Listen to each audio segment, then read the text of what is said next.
At this mass rally in Havana 5 weeks ago, Cuba's foreign minister accused U.S. diplomats here of engaging in conspiratorial, subversive, and illegal activities. We warn the U.S. diplomats, wherever they may be, that we know what they're up to.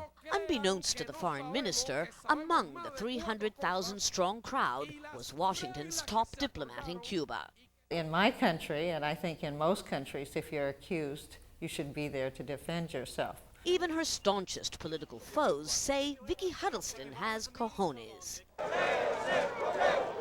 During countless government-organized protests, where hundreds of thousands of Cubans file past the U.S. mission yelling, "Down with imperialism," Vicky Huddleston appears amused. The outspoken career diplomat may be Washington's woman in Havana, but for the Cuban government, she's the embodiment of the ugly American.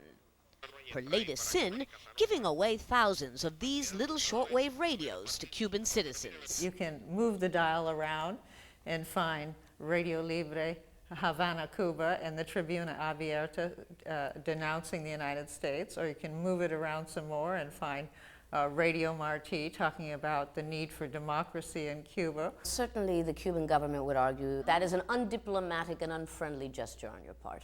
To listen to the radio is to listen to Radio Marti. To have a choice, to decide whether to listen to Radio Marti. Eso es una advertencia. Commentator Reynaldo Taladrid, who's spent hours blasting Ambassador Huddleston on state television, insists she's being cynical. They are giving radios here with a subversive purpose to overthrow or to help to overthrow the Cuban government. Because I don't know if any U.S. embassy around the world is giving free shortwave radios.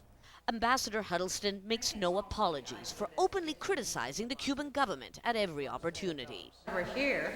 We have this wonderful, wonderful painting.